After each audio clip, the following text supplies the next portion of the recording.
Hello and welcome to our presentation for Meet the Teacher Night for our 8th graders. This presentation is going to include some of your teachers introducing themselves and introducing the subject that you'll be learning this year. We'll include supply lists for what we are needing you to have on hand. We'll include the grading policy, behavior expectations and how those are going to be tracked, our attendance policy, and we'll include some contact information for us as well. So I'm going to go ahead and introduce myself first. Instead of just speaking over this, I'm going to press play on this video to the right so that you can actually see me speaking, kind of give it more of a personal touch. Hello, my name is Ms. Hoskin. I will be your 8th grade math teacher this year. A little bit of an introduction to me. This is my 6th year teaching at Desert Thunder.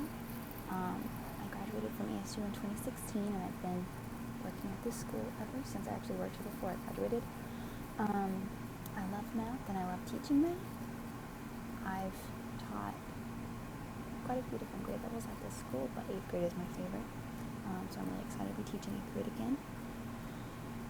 In my spare time, I like to read, hang out with my family, and play basketball. I'm engaged. I have a 1-year-old son, and I'm excited to get to know all of you this year and be your teacher. All right, now that I have introduced myself to you, I'm going to kind of introduce how math is going to look this year in 8th grade. So we're going to be using Eureka Math Curriculum. If you've been in the district, we've been using Eureka since you were probably in kindergarten. 8th grade is all about fusing together what you've learned in 6th and 7th grade to develop a really strong foundation of algebra and geometry. A lot of the things that you've learned so far have kind of been separate standards and skills, and in 8th grade we're putting that all together and learning about linear equations, linear functions, how do we graph these things that we've been learning how to solve, and it really allows you to apply it to the real world situations. Okay. All work for this class is going to be paperless. So it sounds kind of crazy for a math class because you're used to doing a lot of work by hand and on paper. But your work this year is going to be completed online using your Chromebook. More info about that is going to come out later. We'll talk about that on Monday when we actually get together as a class in person. All of the information, work, and communication for this class is going to be posted in Google Classroom. Make sure that you are checking that daily and that you're logging on in a timely manner so that we can get started. Okay? All right, on this slide, Miss J is going to introduce herself, and I will press play on the video on the right so that you can listen to her introduce herself and see her speaking as well. Hi, my name is Janelle Schwiander. The last name is Polish and it's difficult to pronounce, so that is why I go by Miss J. I'm the 8th grade ELA teacher, and I saw some familiar names on the roster from track last year, so I'm excited to know at least a few people, and I look forward to interacting with you virtually and hopefully meeting some of you in person soon. So let me tell you a little bit about myself. My educational background: this is my 3rd year as the 8th grade ELA teacher at Desert Thunder. I also taught freshman and sophomore English and college level English at Estrella Mountain Community College. A long time ago, 28 years ago, I taught K through 6, so I've always loved being in education. I received my bachelor's from Ottawa in English in 2005, and I received my master's degree from University of Phoenix in 2014. A little bit about my personal background. I'm originally from Hawaii, born and raised, lived there most of my life. I have been living in Arizona for the last 18 years, and I also lived in Illinois and North Carolina for short stints. I have 3 daughters, ages 16, 10, and 8. 2 of them, my 2 youngest daughters, attend Desert Thunder. Some of you may know them, Zofia and Jana. This year they will be in 4th and 5th grade, so if you see them around campus, say hi, be nice. Lastly, about myself, I enjoy the outdoors, being from Hawaii, so I love the water, I love mountains, greenery. Just being outdoors is so relaxing and refreshing. I also love spending time with my family, my parents, my kids, and I absolutely love helping others learn, which is why I'm in education. So that being said, let's look at what I will be teaching this year. So subject overview, ELA is separated into reading and writing. So the overview for reading, pretty much we're going to read and dissect a variety and range of texts. In literature, we usually cover stories and poems that span across multiple cultures and time periods. With informational text, that usually includes speeches, biographies, and some other historical and scientific material. So some of those reading standards for literature and informational text are going to be looking for key ideas and details. We need to read closely to determine what the text says explicitly and to make logical inferences from what we're reading. Information to support our conclusions, that we need to look for those details from the text. We also are going to look at craft and structure, determining the meaning of words and phrases, how they are used in the text to provide meaning. Integration of knowledge and ideas. We need to evaluate arguments and claims and assess reasoning for soundness and look at the evidence for relevancy. Is it relevant? Is it not? And I love making connections to real life. That's our best way of, it's a good comprehension strategy, right? So how are the kids finding meaning in what they're reading, and how is it relevant to them? So they make those connections with some of their background information, their culture, what they already know about the topic, or anything similar to what they're reading. How you can support your child at home with their reading. Encourage them to read within their Lexile range, which is within their ability. Encourage them to read whatever interests them. I always tell parents, let your child read a gaming manual if they're into video games. Anything where they're reading, whatever interests them, just encourage them to read. Read with your child whenever you can. Read to your child. Let them hear you read and pronounce words, how words are being used in sentences. Talk about articles or books that you have read. Definitely ask your child questions about what they're reading. Show interest in what they're reading and ask them questions so that you can help test their comprehension level and see where their interest is and what their understanding about what they read. And then discuss ways that you use reading in your job in everyday life. I always tell my students, reading and writing is everywhere. You're going to need it. You're going to have to read things on the wall, directions. It's everywhere. So let them know how you're using reading in your job. Moving on to writing. In 8th grade, we need to start mastering our writing, the writing process, and a lot of details that come along with writing. My job is to prepare them for high school, and right at this level, we're graduating from elementary, so we need to move to a higher level of reading and writing. So I push my students really hard. So in this overview, there's text types and purposes and distribution of writing. I really need them to master the writing process, their drafting and note-taking and formulating their paragraphs, getting their thoughts very clear and concise. Their purpose, we are going to write with different purposes. Sometimes it's going to be to express their emotions, what they're thinking, feeling, something that they've discovered, recording information, reflecting on ideas. That's usually a lot of writing, reflecting on things that they've read, and problem solving. We're going to do a little bit of writing evaluation. I kind of gauge this throughout the year. So depending on how well they're writing and how well they're grasping their reading, if they're able to do peer review and editing, I encourage that so they can help their fellow students master the concepts that we're learning. They can see how their fellow students are writing, use some techniques to help improve their own writing. I definitely look at writing conventions, grammar, and usage. At this level, they are going to be expected to write more complex sentences. You'll be amazed, but there are times that capitalization and punctuation are still not mastered at this level. So I grade that. I grade that pretty intensely. I want them to understand at this level they should know what words to capitalize, how to punctuate, and they should be formulating more complex sentences in their writing.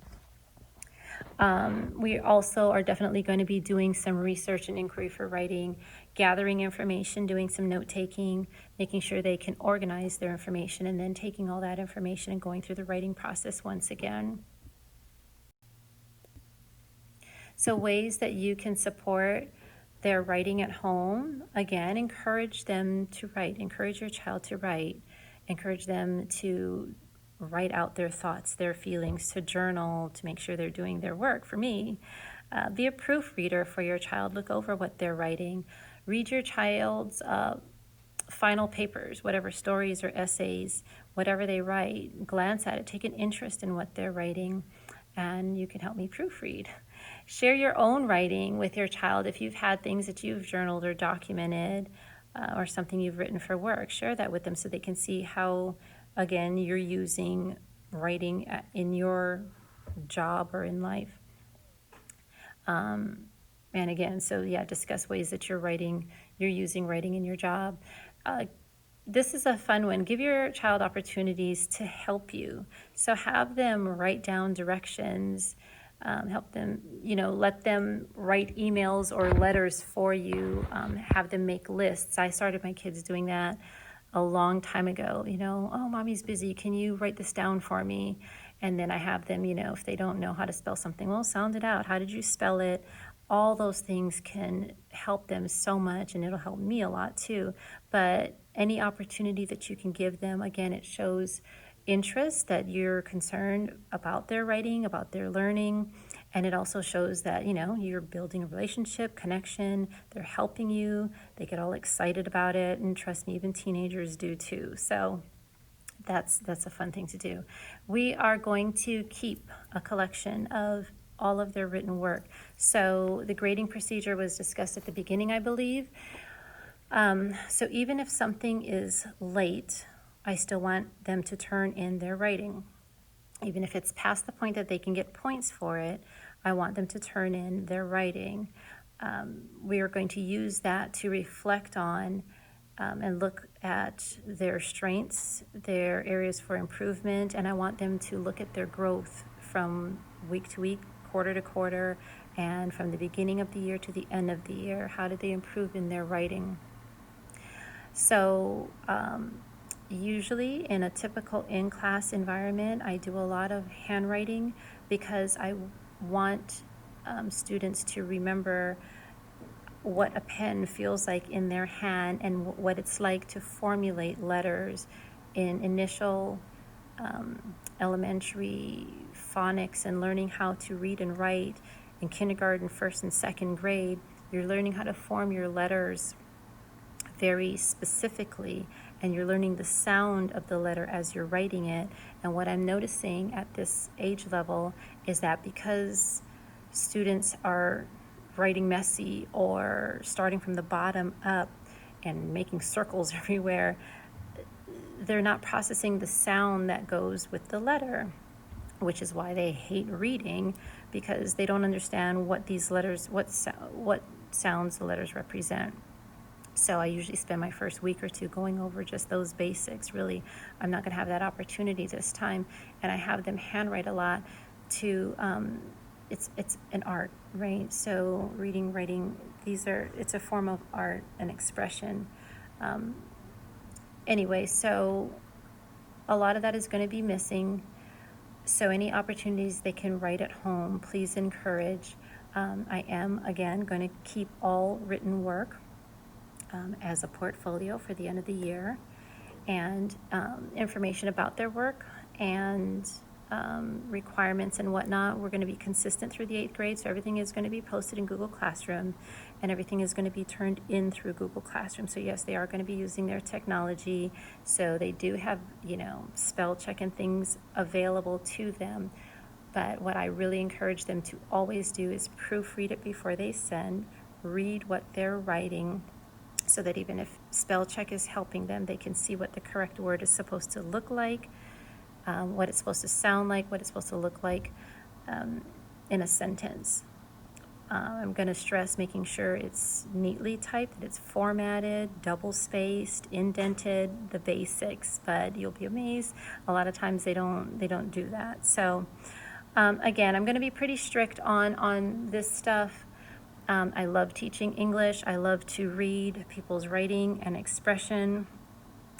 And I think that might cover it for my section. So again, I'm Miss J. I look forward to meeting all of you. I love BLA. And here is your third teacher, Mr. Ellis. He's going to also introduce himself, give you a little bit of background info as I press play on the right.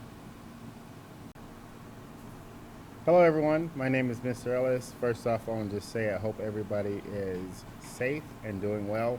I know this is some trying times right now, but we have a great year planned out for you guys for 8th grade. I will be teaching social studies and science this year, so that's going to be interesting but yet fun. In social studies, we're going to go over topics like civil rights, the civil rights movement, the American Revolution, human rights, just a lot of fun things, U.S. government, and my favorite is economics this year. So that's my second year teaching economics. It's something new to 8th grade, but something that you can use throughout life. And secondly, science. Science, we're going to focus on the scientific method and how that applies to experiments, to your life. You can use that for just about everything, and we'll go all over that in the next coming days and months and this year.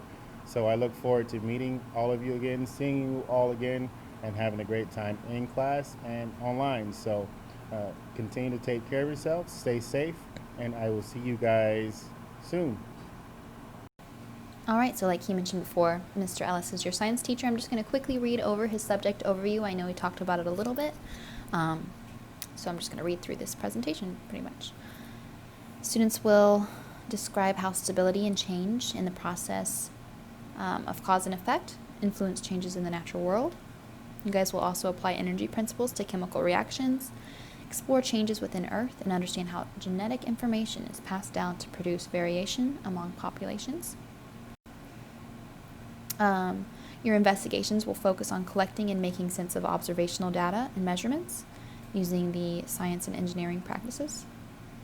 The standards in 8th grade focus on helping students understand phenomena through the cause and effect, energy and matter, and stability and change. So that's your science overview. And then for social studies, pretty much the overall purpose is that students will be able to think like historians, geographers, political scientists, and economists in order for students to be able to succeed in credit-bearing college entry courses in the workplace, in military service, and in civic life as a member of the Constitutional Republic. So you're going to get a lot of info from this class that's going to be applicable in the real world. So for social studies, you're basically going to be making connections between historical and current day issues. And you'll learn about this through studying the U.S. government, economics, the Constitution, Civil War, the American Revolution, civil rights, and global policy. Okay, here we have your supply list. So we're all starting out online to begin with, and the online and in-person supply lists don't really change that much. So for online for math, you are absolutely going to need a TI-83 calculator. We'll be using this pretty much throughout the year, and a lot of you guys have been waiting for this moment when you can use a calculator in math. So as your math teacher, I'm telling you, you need this calculator. You'll need that for in-person as well if you are flex and we get to move towards the in-person model. You will need a charged Chromebook every single day. Do not forget to charge your Chromebook at night. You'll be using it all day because we'll be online to begin with. You'll need access to paper, writing utensils, and headphones, obviously to participate in our online work. And then later when we move towards in-person, once the state declares that it's safe to do so, you'll need to bring some hand sanitizer and Kleenex to school. You'll need to bring multiple pencils and pens, paper and notebooks, and a mask. You will not be able to share materials this year, so you're going to have to make sure you have all of your things for yourself. So being prepared is a super key part of this school year.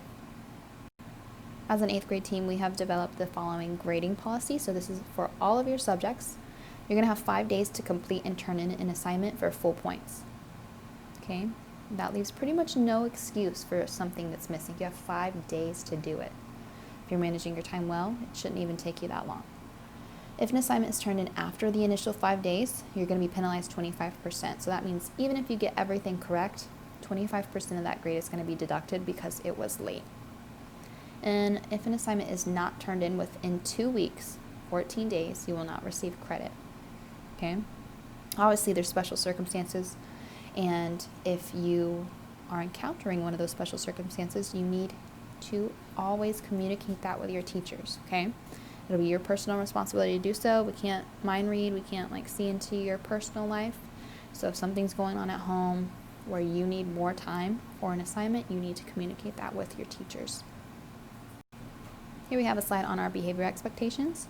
So although you are virtual students to begin the year, you're still expected to follow the student code of conduct that's outlined in our Desert Thunder expectation matrix. Infractions will be tracked. We're not going to have responsibility cards because we are online, so we don't have these physical cards anymore. But as teachers, we will have a spreadsheet where we track your behavior infractions. Okay? The first time you get an infraction, we're going to just warn you. The second infraction is going to result in parent communication, so we're going to have to, either Zoom call with your parents, email them, call them. They're going to know what's going on. And then third time, it's only 3 times, we're going to refer you to principals, whether that's Mr. Deffenbaugh or Dr. Carino, and they will handle the behavior consequences at that point in time. Some things that you could get infractions for: inappropriate language, okay? Inappropriate attire. So although you're not on campus and you're not required to wear a uniform, you are on video and you do need to wear clothing that is appropriate. Speaking out of turn, say we're, doing a Zoom lesson and you just randomly unmute yourself and scream something into the microphone or talk when you're not supposed to. That's going to result in an infraction because that hinders our learning ability. Sharing login information. No one should have your login information, and no one should have information regarding our Zoom meetings. If it's found that that is going on, that's probably going to result in an automatic referral. Disrespectful language, so just speaking disrespectfully to either your teachers or your fellow peers, not being prepared, not following directions, and then we have on here miscellaneous, so as we see fit. There's obviously so many other things that could happen in a classroom, and so many things we probably haven't even thought about that can happen in a virtual classroom that deserve behavior consequences, okay? For attendance, this is not like it was 4th quarter where being online to your lessons each day is optional. Attendance is going to be taken every single day. We will post a Zoom link to Google Classroom each morning, 15 minutes before class begins, and you will need to be logged into this Zoom meeting within 10 minutes of the time that class starts to be counted present for the day. When logging in, you must have your video on and your microphone muted and your full name displayed. If you enter the classroom after the 10-minute window, you'll be marked tardy for the day. And if you enter the classroom after we've taken our break for lunch, after we've had our sessions in the morning, then you're going to be marked absent for half of the day. And that kind of concludes our presentation. Please know that there's tons of little details that still have to be worked out before we start school on Monday. And we're doing our best to get those things planned and prepared, but it's going to be a little bit bumpy to begin with for all of us, and it's going to be quite a learning curve moving to this digital learning. However, please reach out to any of us should you have further questions, comments, or concerns. We'll be sending out information regarding parent communication through remind.com or the Remind app. We'll also be sending out Monday's class schedule and a Zoom link within the next few days. And that communication is going to go directly to the parent emails that are registered with the school. If for some reason you do not get an email from any of these email addresses above, please reach out to us and let us know that you are not getting our communication. So our 3 emails are listed above. You may notice that Avondale emails have changed. Our @ little thing has changed to chooseaesd.org instead of our old @ k12.az.us, the super long one. So keep that in mind as you email us, that these are our new emails. All right? We look forward to getting to work with you guys this year, and I'm excited for Monday. I know the other teachers are as well, so we will see you then. Have a great evening.